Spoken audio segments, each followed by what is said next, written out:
Daniel Cooper vanished on his wedding day.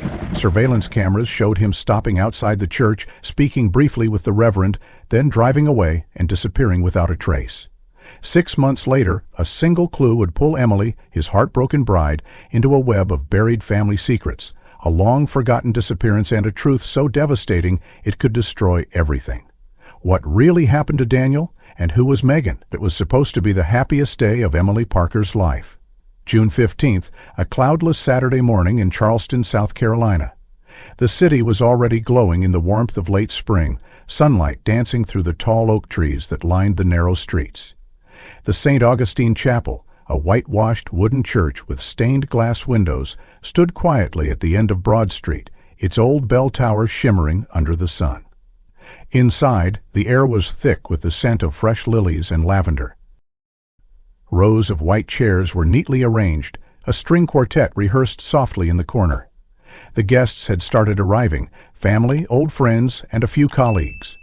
Everyone wore the expectant glow reserved for weddings, but as the large wooden clock by the entrance struck 11, a quiet murmur began to spread among the crowd. The ceremony was to start at 11:15 a.m. The bride was ready. The groom was not there. In the small room adjacent to the nave, Emily stood before an ornate mirror, her ivory dress cascading like liquid silk over her slender frame. Her chestnut hair was pulled into an elegant chignon, her grandmother's pearls resting against her collarbone. Yet her eyes betrayed her calm exterior. They flickered to her maid of honor, Jenna, who had just ended a whispered phone call. "No answer," Jenna said softly. Emily inhaled sharply. "He was supposed to be here by now." Another glance at the clock, 11:05. Her father entered, trying to mask his concerns behind a smile. "Sweetheart, sometimes these things run late. Maybe traffic?" Emily's mind churned. Daniel had never been late. He was the kind of man who arrived 5 minutes early to everything. He had called her the night before, voice steady, telling her he couldn't wait to see her at the altar. That call had ended with, "I love you," the way it always did, but now the minutes dragged like hours. Meanwhile, outside, unnoticed by the gathering inside, a lone black SUV pulled up along the cobblestones outside the side entrance of the chapel. The church's old security camera, perched above the door, captured everything. The vehicle came to a slow stop at exactly 11:09. Daniel Cooper stepped out. In a sharp navy suit, boutonniere pinned precisely on his lapel, he looked every bit the groom. But his movements were restless, eyes darting around. He straightened his jacket, checked his watch, and then glanced toward the side entrance. Without entering, he paced briefly by the steps, phone in hand. Then, with a resolute breath, he approached Reverend Thomas Marshall, who had stepped outside upon noticing the commotion. The camera caught them speaking, Daniel gesturing anxiously, the Reverend listening intently. The conversation lasted 2 minutes. Then Daniel abruptly turned away. He walked to the SUV, paused with one hand on the door handle, looking back toward the church for a lingering second as though torn. Finally, he got in and drove away. At 11:15, the ceremony music began inside. The organ's first notes echoed through the chapel. The wedding planner whispered that the groom would enter first, any second now. But seconds turned to minutes. The music looped awkwardly. Guests exchanged confused looks. Then Reverend Marshall entered alone, his face pale. Emily's father approached her, voice trembling. "Emily? Daniel? He's not here." The words didn't make sense at first. Then her knees weakened. Jenna caught her before she collapsed. Chaos followed. The wedding was called off. Some guests lingered. Others left in hushed shock. By evening, everyone had heard Daniel Cooper had vanished on his wedding day. No calls, no texts, his phone straight to voicemail. No signs of him at his apartment. Police opened a missing persons report by nightfall, but what puzzled them most was the security footage. They showed it to Emily 2 days later. She watched Daniel arrive, calm but restless. She watched him speak to Reverend Marshall. No sound, just grainy, silent movements. She watched him walk away. Her heart clenched when she saw the look on his face in that final glance toward the church, a haunting mix of guilt, fear, and sorrow. No one could explain it. Why would he leave? But no answer came. The police had no leads. No witnesses saw where Daniel drove after leaving Broad Street. His credit cards, phone, and bank accounts remained untouched. He had simply disappeared. And so began the long agony of waiting. For Emily, for both families, for everyone who loved him. Weeks turned into months. Rumors spread. Some claimed cold feet. Others whispered darker suspicions. Yet the only truth was this. Daniel Cooper vanished on his wedding day, and the last person to see him was Reverend Thomas Marshall, who refused to disclose what Daniel had said in those fateful 2 minutes. That haunting footage remained the only clue. The days following Daniel's disappearance blurred into one long, suffocating haze. Reporters swarmed outside Emily's family home in Mount Pleasant, their camera flashes as relentless as the questions they hurled. "Where is the groom? Did he have second thoughts? Did something happen between you?" Emily stopped answering after the first day. Her father, Edward Parker, an attorney known for his poise, now wore a constant look of devastation. Her mother, Lorraine, refused to eat, moving ghost-like through their grand yet suddenly cold house. But through it all, Emily's mind remained fixed on a single truth. Daniel did not run away. She could still hear his voice from that final phone call, soft and certain, promising her forever. They had been together for 4 years, endured hardships, celebrated victories. She had stood beside him when his father passed away. He had held her through her mother's cancer scare. There was no doubt in her heart. He loved her. The Daniel she knew would never leave without a word. The police returned the SUV to Daniel's family 2 days later, finding nothing unusual inside. No suicide note, no signs of struggle, and it showed him driving eastward out of the city, and then nothing. The trail ended at a blind spot between traffic cameras. It made no sense. Emily spent hours watching the grainy video of Daniel speaking to Reverend Marshall. She studied every gesture, every flicker of his expression.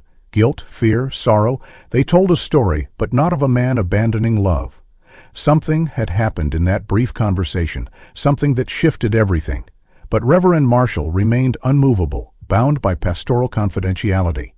When asked what Daniel had said, the Reverend's face tightened. "I cannot speak of confessions made in trust," he said softly. The refusal only deepened the mystery. At the chapel, the wedding decorations had remained untouched for days after. It was only during the cleanup that Jenna discovered it. She had returned to gather Emily's things, bridal bouquet, handwritten vows, a silk shawl gifted by Daniel's mother. As Jenna moved down the rows of white chairs, she spotted a cream-colored envelope lying beneath one of the guest seats, near the aisle. It was a wedding invitation identical to the ones Emily and Daniel had sent, embossed with gold lettering. But the handwriting on the recipient line was unfamiliar. No name, just the words, "For the one who knows." Confused, Jenna opened it. Inside was a perfectly normal invitation, date, time, location, but no guest name and no RSVP card. It wasn't on the master guest list that Emily's mother had triple-checked. The invitation had not been mailed from their address. A chill spread through Jenna as she brought it to Emily later that evening. Sitting in the dim light of her room, surrounded by unopened condolence cards and wilting flowers, Emily took the envelope with trembling fingers. Her breath caught when she read the line, "For the one who knows." The meaning was cryptic and unsettling. Who had brought this? Who was meant to find it? And what did they know? An old enemy? Someone with a secret? Or worse, someone who had coerced him? Jenna urged her to call the police immediately, but Emily hesitated. If this was a clue, if it was linked to why Daniel had vanished, she feared that publicizing it too soon might drive whoever was behind it further into the shadows. They agreed to hold off at least for a day, while Emily considered what to do next. That night, alone in her room, Emily replayed their last months together in her mind. Their long walks along the Battery, the late-night talks about future children, Daniel's excitement about their honeymoon plans to Tuscany. No, she thought fiercely, this wasn't cold feet. Something else had torn him away. She picked up her phone and opened her private message thread with Daniel, scrolling through weeks of sweet exchanges. The last message from him, "I'll see you at the altar, my love," felt like a knife. Emily clutched the invitation Jenna had found. Its presence felt like an invisible thread leading into the darkness, and she was determined to follow it. Somewhere, deep in her gut, Emily knew. Daniel was not gone by choice, and whoever had written "For the one who knows" was not finished yet.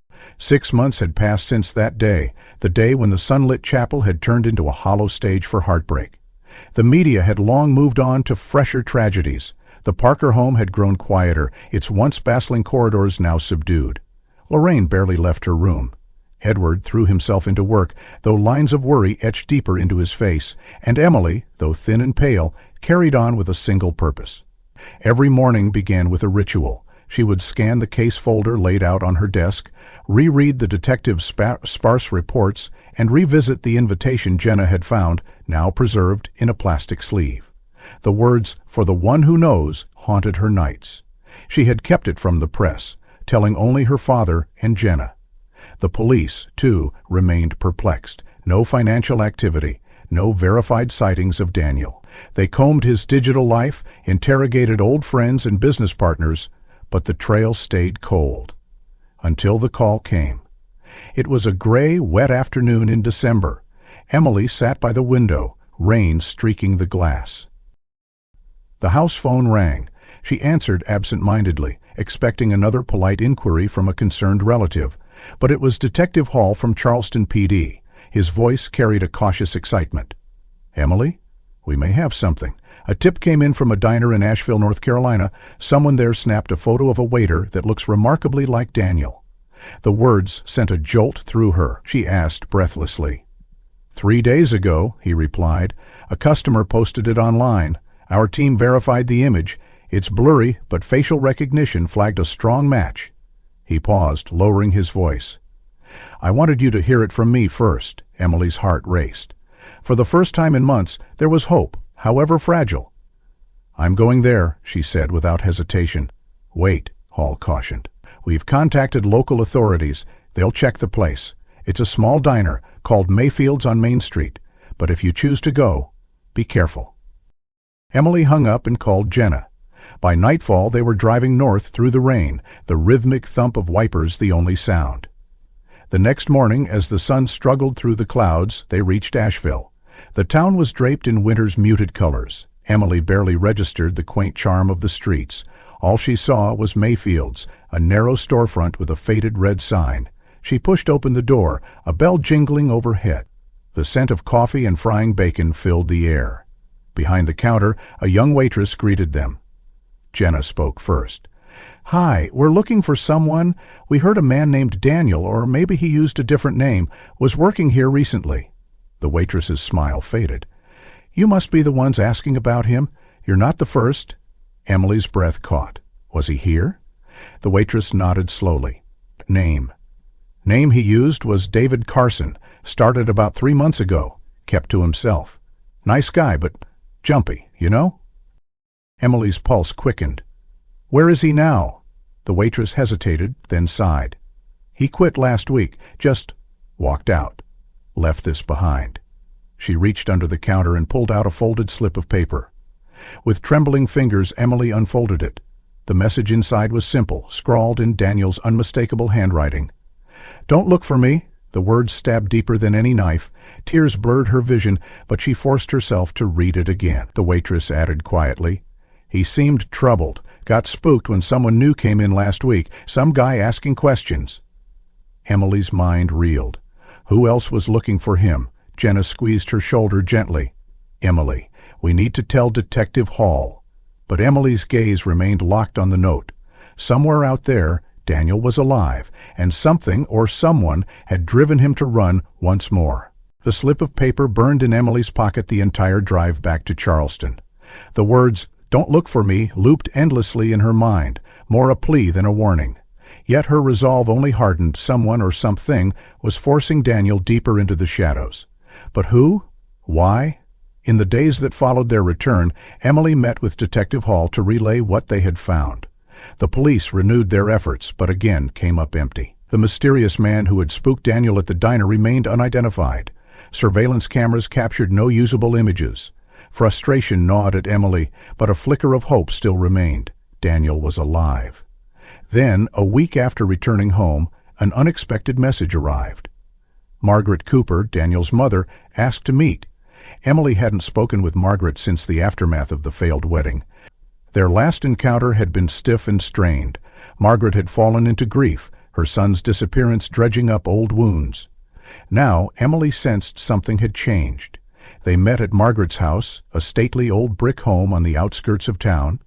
The living room smelled faintly of lavender and dust. Margaret appeared older, her posture hunched, eyes rimmed with fatigue. After polite greetings, an awkward silence hung between them. Finally Margaret spoke, her voice low and uncertain. "Emily? There's something I didn't tell the police. I didn't tell anyone, but maybe now I should." Emily leaned forward.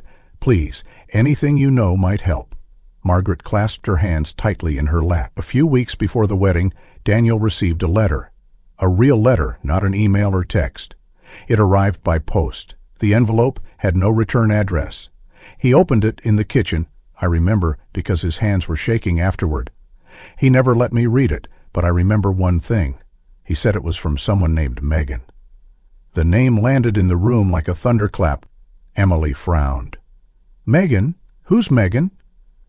Margaret shook her head helplessly. "I don't know. I asked him, but he refused to explain. Said it was a mistake, a past he thought was buried." A chill traced Emily's spine. "Did he seem afraid?" "Yes," Margaret whispered. "Afraid. And guilty." Emily pressed further, but Margaret had nothing more to offer. The letter had vanished. Daniel had hidden or destroyed it. That night, Emily couldn't sleep. The name Megan echoed through her mind. The next morning she drove to the local library, a relic of another era with creaky floors and yellowed archives. If this Megan was part of Daniel's past, there had to be a trace. Emily spent hours poring over old newspapers and public records, fingers smudged with ink, eyes scanning columns of faded text. Then, buried in a back issue of the Charleston Gazette from 15 years prior, a headline caught her breath. "Local team missing, search underway for 17-year-old Megan Holloway. Emily's spent thundered house." No witnesses, no clues, foul play suspected. The case had gone cold within a year. Emily's fingers trembled as she copied down the details. Megan's last known address was only 5 blocks from Daniel's childhood home. The implications churned her stomach. Why had Daniel received a letter from someone claiming to be Megan or invoking her name? And why now, just weeks before their wedding? Desperate for more, Emily tracked down the lead investigator on the original case, a retired detective named Sam Grayson. After some persistence, he agreed to meet. They sat in a dim corner of a coffee shop, Grayson's weathered face appraising her carefully. "I remember that case," he said, sipping his black coffee. "We never solved it. No body, no real suspects. Town moved on." "I didn't—" Emily showed him the copied article, explained the letter Margaret had described. Grayson's eyes narrowed. "You think there's a link between your fiancé and Megan's disappearance?" Emily hesitated, then nodded. "I don't know, but he got that letter, and then he vanished." Grayson leaned back, gaze thoughtful. Megan was a sweet girl. No enemies. But her family, troubled. Father drank. Brother got into fights. Daniel Cooper, though, I don't remember him coming up back then. Are you sure he knew her? "They lived near each other," Emily said. "Same high school." Grayson tapped a finger on the table. "Might be worth checking the old yearbooks. Friend circles overlap in ways you'd be surprised." Hope surged anew. Emily spent the next day at Daniel's old high school library, sifting through dusty yearbooks. Her heart pounded as she flipped the pages of the senior class from 15 years ago. And there it was, Megan Holloway's smiling face, captioned beneath a candid shot. A few pages later, she found Daniel's photo, junior year, same time frame. In another spread, group shots from a drama club, Daniel and Megan appeared in the same frame, standing side by side. No doubt, they had known each other. Emily stared at the image until it blurred. The pieces were shifting. Megan Holloway, a name from the past, a missing girl, and a letter that had sent Daniel running. The question now burned in her mind, was Megan alive, or had someone used her name to draw Daniel into the shadows? Emily sat in her car outside the old brick facade of Daniel's former high school, the yearbook still open on the passenger seat. The image of Daniel and Megan side by side haunted her. The certainty of their connection was undeniable now, yet in all the years she had known Daniel, he had never mentioned this school. In fact, whenever they discussed their teenage years, he always spoke about St. Luke's Academy, a private prep school an hour outside Charleston. He had described it vividly: small classes, strict uniforms, a campus nestled in the countryside. Emily had never questioned it. But now, staring at his face in the public high school's yearbook, she felt a sickening twist of betrayal. Why would he lie about something so simple? And why had Megan's name, her ghost, surfaced so violently in their lives after all these years? The questions circled relentlessly as Emily stepped from her car and walked toward the school's main office. The building smelled of old books and floor polish. Faded banners hung in the hallway, remnants of past pep rallies. A secretary greeted her with polite curiosity. Emily introduced herself carefully, explaining she was researching an old acquaintance. She requested access to alumni records. After some initial reluctance and a call to the principal, the secretary relented, guiding Emily to a back room where old student files were kept. Hours passed as Emily combed through dusty boxes, fingers sifting through yellowed report cards and faded transcripts. Finally, her hands trembled as she found Daniel's file. There it was: Daniel Cooper, enrolled from freshman year through junior year. No record of a transfer to St. Luke's.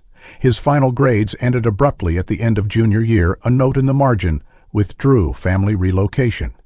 Yet Emily knew that timeline didn't match the story Daniel had told her.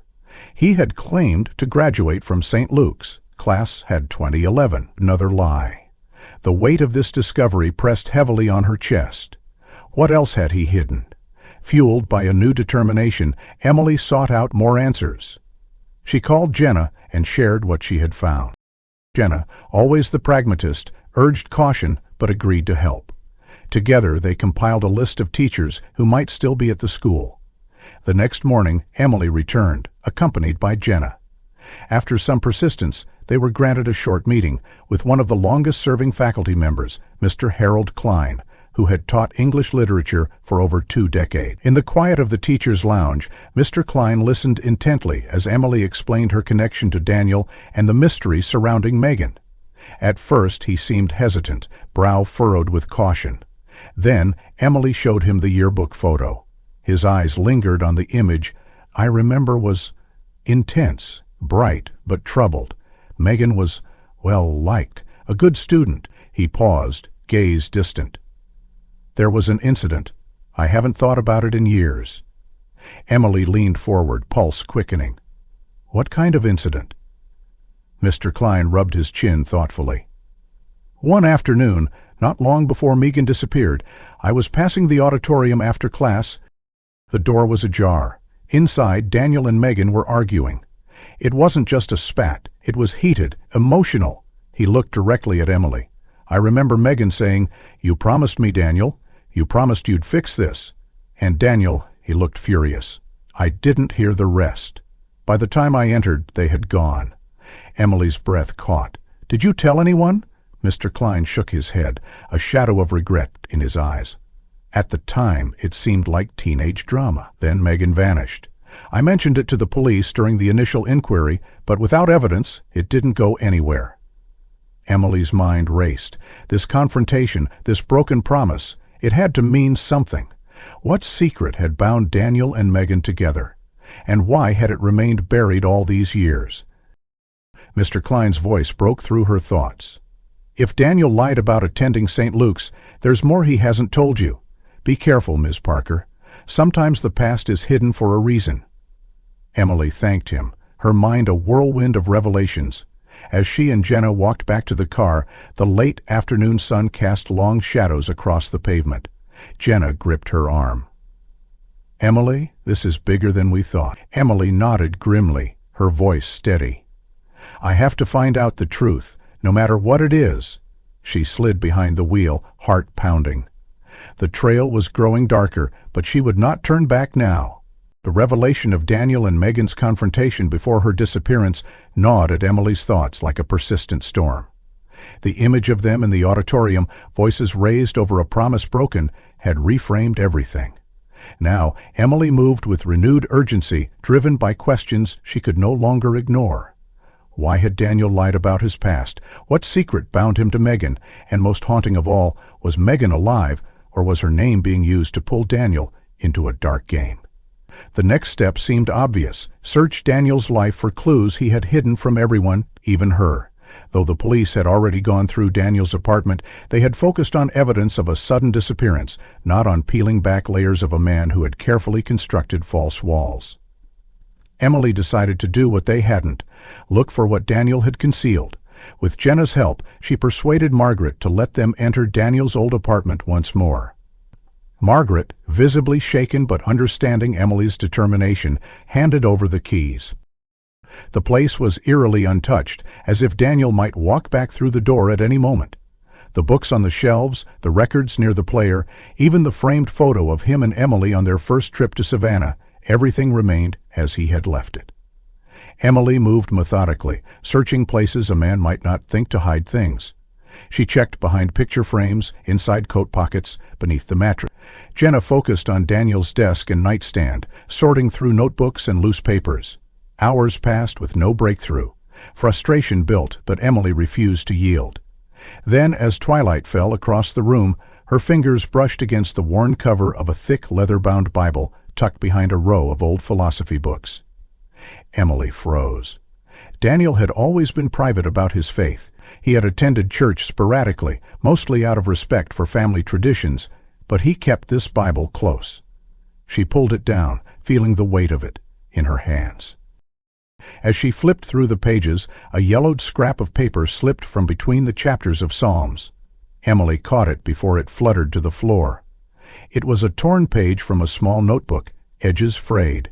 Her breath hitched as she read the words, scrawled in Daniel's familiar hand: "I cannot stand before God until I have spoken the truth about Megan." The sentence struck her like a lightning bolt. This was no casual reflection. It was a confession. Emily's heart pounded. What truth? And why had he felt compelled to confess it now, on the eve of their wedding? Jenna peered over her shoulder, reading the line. "Emily, this is huge," she whispered. Emily nodded. Voice tight. It means he was planning to tell someone. Maybe at the wedding. Maybe that's why he met with Reverend Marshall. The connection was undeniable. The final missing piece was the conversation Daniel had with the Reverend minutes before he vanished. Determined, Emily arranged a meeting with Reverend Marshall, hoping that with time having passed, he might reveal more. They met in the quiet sanctuary of St. Augustine Chapel, now dimly lit in the late afternoon. Reverend Marshall looked older than Emily remembered, his eyes weary beneath the weight of unspoken truths. "Reverend," Emily began, placing the torn journal page gently on the pew between them, "I believe Daniel was trying to tell you something about Megan. Please, I need to know what he said." The Reverend's gaze fell to the note, his mouth tightening. He said softly, "You know I cannot share what was told to me in confidence." Frustration surged. "But this isn't about faith. This is about finding Daniel, about understanding why he left. Someone used Megan's name to drive him away, or worse. Please, I'm begging you." The Reverend shook his head, voice heavy with regret. "What Daniel shared with me was within the sacred bounds of confession. If I break that trust, I violate the core of my calling. I cannot." Emily's hands curled into fists. "Reverend, if someone's life is in danger—" He met her gaze steadily. "I have prayed long and hard about this. I can say only this much. Daniel was a man burdened by guilt and fear. His words were not those of a man fleeing love, but of a man trying to face a truth he had carried alone for far too long." The cryptic statement only deepened the mystery. Emily fought back tears of frustration. The Reverend's disappearance was tied to a truth he had long buried about Megan, and someone out there might know exactly what that truth was. Emily left the chapel that evening with her mind in turmoil. The Reverend's refusal, though cloaked in religious duty, had been laced with too much unspoken meaning to ignore. The line between faith and fear seemed thinner than ever. Driving home in the twilight, Emily clutched the torn journal page in her lap, her thoughts spiraling. If Daniel had been preparing to confess something about Megan, then that confession was key to everything. And now the man who had heard it refused to speak. But Emily's resolve only deepened. She would find another way to unearth the truth. Over the next 2 days, she pored over every piece of Daniel's past once more, combing through yearbooks, online records, even contacting former classmates in search of any connection that might explain what had happened between him and Megan Holloway. But every trail seemed to loop back to that missing conversation with the Reverend. Then, on the third morning, Jenna called, her voice sharp with shock. "Emily, turn on the news. Now." Emily fumbled with the remote, heart already racing. The local anchor's voice was grave. "Breaking news from the historic district. Reverend Thomas Marshall was found dead in his home early this morning. Authorities report no signs of forced entry or foul play. The cause of death remains under investigation." Emily sat frozen, breath shallow. Jenna's voice echoed through the phone. No, it couldn't. Less than a week after their conversation, after he had all but confirmed the weight of Daniel's confession, Reverend Marshall was dead. Emily's hands trembled as she dialed Detective Hall. He answered, his tone weary. "I know why you're calling," he said. "We're already on it." "What happened?" she demanded. "They found him in his study this morning," Hall explained. "No sign of struggle, no forced entry. It appears to be a natural cause, possibly a stroke, but we're waiting on the autopsy." Emily swallowed hard. "That's not natural, not after what he knew." Hall sighed. "Emily, I hear you, but we have to follow the evidence." She gripped the phone tighter. "Do something about Megan. About Daniel. You have to search his house. Please." Hall paused, then said quietly, "We're already processing the scene." Hours crawled by as Emily waited, nerves fraying with every passing minute. Late that afternoon, her phone rang again. It was Hall. "You need to come down here," he said. "There's something you should hear." The house stood solemn behind yellow police tape, its windows dark. Inside, the air was heavy, filled with the scent of old wood and something faintly medicinal. Hall met her in the study, a small room lined with worn theological texts and faded photographs. On the Reverend's desk sat a small digital recorder. Hall gestured toward it. "We found this among his personal effects. It was in a drawer, almost hidden." He pressed play. The room filled with the faint crackle of static. Then Daniel's voice emerged, trembling, raw. "If I tell them, Reverend, if I speak the truth, I will destroy 2 families. Mine, hers." Emily's knees nearly gave way. The voice was unmistakable. "Daniel." The anguish in his words cut deeper than any blank. "That's all we have. The rest of the recording is blank. Either it was paused or stopped abruptly." Emily stared at the recorder, her mind reeling. 2 families. The words hinted at a secret far more devastating than she had imagined. A truth that Daniel had feared would tear apart not just his life, but another's. "Megan's." Emily's voice was barely a whisper. "What does it mean?" Hall shook his head. "We don't know yet. But now we have proof. Daniel came here to confess something critical, and someone may have gone to great lengths to ensure that secret stayed buried." Emily's gaze hardened. "Then we dig deeper. We find out what Daniel couldn't say." The pieces were shifting once again, but the picture they formed was darker than she had dared to believe. Emily left the Reverend's house with her pulse hammering in her ears. The recording had shattered what little certainty she still held. Daniel's voice, trembling with guilt, spoke of a truth heavy enough to ruin not 1, but 2 families. And now the man who had heard that confession was dead. Emily's instincts screamed that this was no accident. Someone wanted that secret buried, and if they had silenced the Reverend, Daniel might be next, or already was. Back home, Emily barely slept. Her mind spiraled through every word of the recording. "If I tell them, Reverend, if I speak the truth, I will destroy 2 families. What could connect Daniel and Megan so deeply, so destructively? And why had this secret driven him to vanish?" Grayson's words about Daniel being troubled had taken on a darker resonance. Determined to uncover any remaining threads, Emily returned to her laptop at dawn and began digging through online spaces Daniel might have frequented. She searched forums on theology, grief, even local history groups. But it was a stroke of sheer chance that cracked the next layer. While scanning a local Facebook group for St. Augustine Chapel, one she had joined months ago and forgotten, Emily noticed a tagged photo reposted from an account she didn't recognize. It was dated 2 days ago. The image stopped her breath cold. A wooden cross, aged and worn, carved with delicate vine patterns at a single Latin phrase at the base. Emily knew that cross. It had hung for decades behind the altar in the small church of her childhood, a place her family had attended every Easter. But this photo wasn't taken in Charleston. The caption read, "Sanctuary of Grace Church, Oak Haven, Tennessee. Found this beautiful old cross tucked away. Thought it deserved to be seen again." Oak Haven, a rural town several states away, rarely mentioned outside local circles. Emily's heart pounded, moved, perhaps by someone connected to Daniel. Unable to dismiss the account owner, it belonged to a woman named Clara Benson, a local history enthusiast who frequently posted photos of abandoned churches and historic sites. Emily messaged her immediately, posting as a fellow preservationist interested in the cross's origins. Clara responded wanly, explaining she had recently helped clean out parts of Sanctuary of Grace, an old Baptist church being restored by volunteers. The cross had been discovered in a storage room behind the main sanctuary. When Clara mentioned the church was open to the public for limited hours, Emily felt her decision crystallized. She would go to Oak Haven.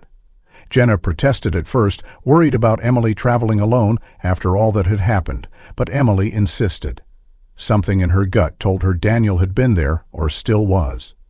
2 days later, Emily arrived in Oak Haven, a small town wrapped in misty Appalachian hills. The streets were quiet, dotted with antique shops and faded storefronts. The church stood on the outskirts, its white steeple barely visible through the gray sky. Its paint had chipped with age, but the grounds showed signs of recent care: trimmed hedges, cleared pathways. Emily entered through the main doors, breath-catching as she spotted the familiar cross now mounted behind the modest altar. Its presence was a jolt of memory, but she pushed it aside. Clara was there, bustling with other volunteers. When Emily introduced herself and asked politely about the building's layout, Clara mentioned the storage areas behind the sanctuary. "Not much to see," she said, "mostly old hymnals and pew cushions." "But the back room. Someone had been staying there, we think. Found a cot and some personal stuff, but they cleared out before we got to it." Emily's pulse quickened. "Could I see it?" Clara hesitated, then nodded. "Sure, but it's cramped." She led Emily through a narrow hallway behind the altar. At the end was a door partially ajar. Inside, the space was barely larger than a closet, dim, musty, with a small cot pushed against the wall. On a makeshift shelf rested a worn leather Bible and an empty tin of instant coffee. But it was what lay beneath the cot that froze Emily. A folded flannel shirt she recognized instantly. Daniel's. She dropped to her knees, pulling it out. Inside the pocket was a receipt from a local diner, dated just 5 days prior. Proof he had been here. Her hands shook as she clutched the shirt to her chest. Daniel had been here. Perhaps still was. A scrap of paper tucked beneath the Bible caught her eye next. With trembling fingers, she unfolded it. "I had to run again. Forgive me, Emily. I can't let this follow you." The handwriting was his. The words pierced her heart with both anguish and grim resolve. Whatever truth Daniel feared, it was still driving him from place to place. But now, Emily had a path to follow. Emily stood frozen in the cramped room behind the church sanctuary, Daniel's flannel shirt pressed to her chest, his hastily written note burning in her hands. The words tore at her heart. "I can't let this follow you," but she was already caught in the current of his buried truth, and nothing would stop her from seeing it through. The receipt from a local diner provided a fragile thread. She drove there in the gray dawn, every muscle taut with anticipation. The waitress remembered him. Quiet, kind, paid in cash, used the name David Carson. But she also mentioned something else. "He volunteers sometimes over at Hope Haven," she said. "It's a shelter near the edge of town. Folks there know him." Emily's heart leapt. A lead. Without pausing, she drove to Hope Haven, a squat brick building softened by painted murals and flowering window boxes. The sign read, "Hope Haven Community Shelter and Outreach." Inside, warmth and the hum of life greeted her. Volunteers moved through the space, handing out meals, offering blankets, tending to those in need. Emily approached the reception desk, her voice steady despite the storm inside. "I'm looking for someone. David Carson. I heard he helps here." The young woman behind the desk smiled faintly. "David?" "He's around. Been helping with the lunch service. One of the good ones." Her words sliced through Emily with bittersweet relief. He was here, alive. Moments later, through the open archway of the dining area, she saw him. The sight stole her breath. Daniel, or David, stood at a serving station, ladling soup into battered bowls, his hair longer, face leaner, but unmistakably him. A quiet calm surrounded him, but the weight in his eyes had only deepened. Emily's knees nearly buckled. Jenna's warning echoed in her mind, "Be careful, be ready." But there was no room for fear now. She moved forward, weaving through tables until she stood a few feet away. "Daniel," she whispered. He froze, the ladle slipping from his hand with a soft clatter. Slowly, he turned, eyes widening with shock and something deeper, pain. "Emily," he breathed. They stared at each other, the space between them charged with unspoken words. Volunteers glanced curiously, but Emily's focus never wavered. "We need to talk," she said softly. Without a word, Daniel led her through a side door into a small office. The door clicked shut behind them. For a long moment, neither spoke. Emily's heart pounded. Then Daniel exhaled shakily. "I didn't want you to find me." Her voice wavered. "Then why leave me that note? You knew I would." His gaze dropped. I hoped you wouldn't have to know." Emily steadied herself. "Daniel, please, tell me the truth. About Megan. About why you ran." Silence stretched between them, heavy as stone. Then Daniel sank into a chair, face pale. "Megan wasn't just someone I knew, Emily. She was my sister." The words hit like a tidal wave. Emily swayed, struggling to process it. "Your sister?" Daniel nodded, eyes glistening. "Half-sister. Same father. We kept it quiet. Our family? It was complicated. My father was ashamed. Megan lived with her mother, but we were close. She was the only person who really understood me back then." He swallowed hard, voice breaking. "The night she disappeared, it was my fault. An accident." Emily's breath caught. Daniel pressed on, the dam of years finally breaking. "We were arguing. She found out our father was planning to send her away, to some relative out of state. She begged me to stop it. I lost my temper. We were near the old river path she ran. I chased after her, trying to stop her, to apologize. She slipped. His voice cracked. I panicked. I should have called for help, but I was scared. I dragged her body into the woods. I thought, if no one found her, they wouldn't blame me. They'd think she ran away." Emily's vision blurred with tears. The room swam around her. Daniel's voice dropped to a whisper. "I've lived with that guilt every day. When the letter came, I knew someone knew. I thought it was her, or someone playing with me. I couldn't face you. I couldn't let you marry a man who'd done that." The weight of his confession crushed the air between them. Emily clutched the edge of the desk, struggling to find her voice. The truth was darker than she had feared, but it was only the beginning. For a long moment, the small office at Hope Haven seemed suspended in a heavy, suffocating stillness. Daniel's confession echoed in the air between them, every word etched into Emily's heart. The truth was darker than anything she had dared imagine. Megan was his sister, her death an accident born of a desperate moment of fear, and Daniel had buried it all, carrying the weight of it into every part of his life, including the one he had tried to build with her. Emily's hands trembled at her sides, her chest tight with the struggle between compassion and betrayal. She had come here prepared to fight for him, to bring him home, but now every step forward felt like walking through quicksand. Daniel wiped at his face, voice raw. "You weren't supposed to find me. That's why I ran. The letter, someone out there knew. I thought it was over, but I couldn't stand at the altar knowing this.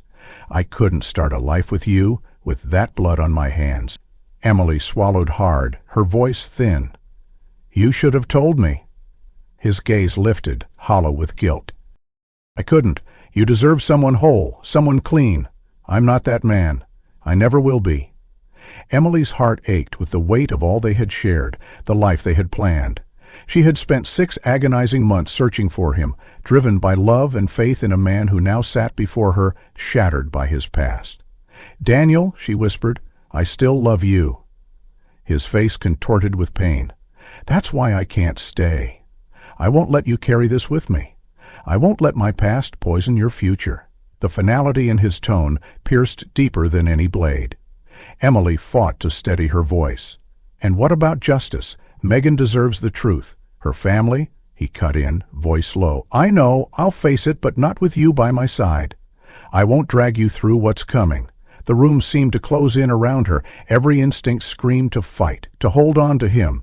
But deep down, Emily understood. Daniel was no longer the man she had planned to marry. He was a man bound to a truth that could not be undone, a man who had already chosen the path of atonement. Slowly, she reached into her bag and pulled out a small flash drive, her hand steady now. Without a word, she placed it on the desk between them. Daniel frowned, confused. "What's this?" Emily met his eyes, her own brimming with tears. "A copy of your confession, the recording from the Reverend's house. I made a duplicate." His breath caught, eyes wide. "Emily, why?" She took a shaky breath. "Because the truth has to come out. For Megan, for you, for us, even if there's no us anymore." She picked up her bag, pausing at the door. Over her shoulder, voice soft but resolute, she added, "I left a note in the folder with the drive. One line, truth sets us free." Daniel sat motionless, tears streaking his face. Emily forced herself to walk away, each step heavier than the last. Outside, the cold air hit her like a wall, but she welcomed it. For the first time in months, the unbearable weight in her chest began to loosen, just slightly. As she reached her car, Emily glanced back through the shelter window. Daniel remained at the desk, staring at the drive as if it were both a lifeline and a noose. She knew the road ahead would be long and painful for him, but it was one he had to walk alone. And for her, there was no choice now but to move forward, to rebuild from the wreckage of what might have been unearthed. And though it had broken them, it had also set her free. Before we wrap this story, I want to hear from you. What do you think about the truth Daniel finally revealed? Do you believe he could ever be forgiven? And if you were in Emily's place, what would you have done? Let me know your thoughts in the comments, and also tell us where you're watching from. It's always incredible to see how far these stories reach. If you found this story gripping, please consider subscribing to the channel. And if you'd like to see more true mystery narratives like this one, hit that like button so we know to bring you more.